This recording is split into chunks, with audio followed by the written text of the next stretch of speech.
Ici Marjorie April, voici Classe économique.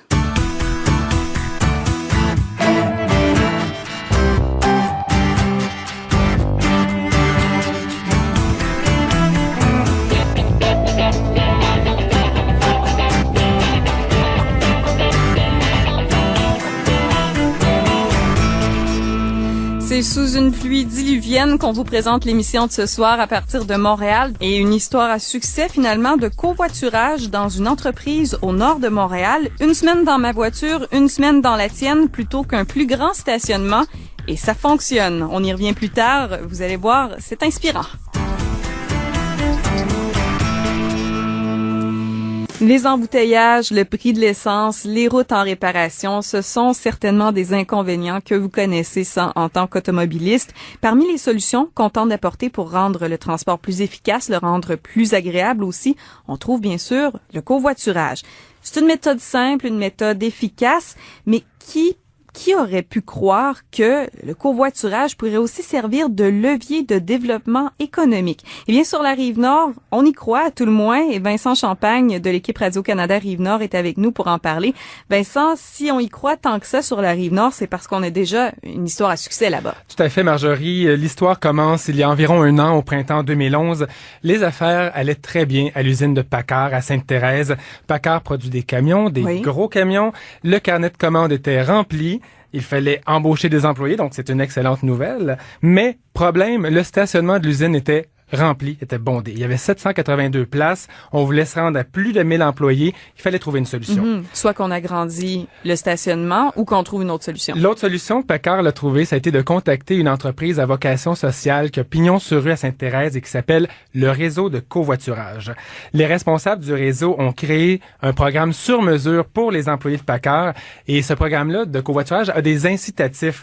D'abord, les employés qui covoiturent ont droit à des espaces de stationnement réservés qui sont tout juste à côté de la sortie du stationnement. Alors, ils sont privilégiés. Oui, comme ça, ils évitent le bouchon à la fin du quart de travail quand tout le monde veut sortir en même temps. Ils peuvent se rendre à la maison plus rapidement. Aussi, on a des tirages pour les utilisateurs et on a mis en place un programme de retour à la maison garantie.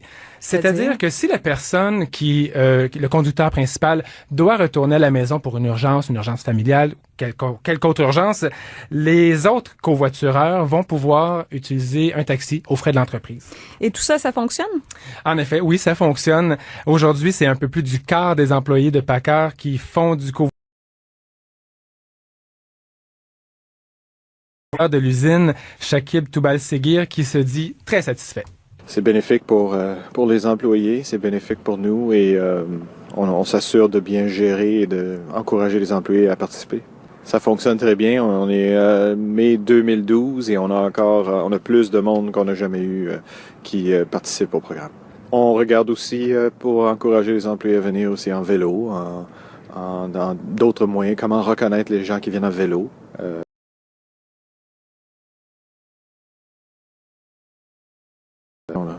Dans le programme.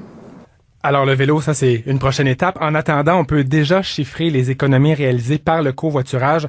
Selon le réseau, chaque employé de Paccar qui covoiture a économisé en moyenne, imaginez-vous, Marjorie, 3 524 $ en un an. C'est quand même beaucoup d'argent. Tout à fait. Et ça, c'est sans parler de la réduction des gaz à effet de serre. C'est bon aussi pour l'écologie.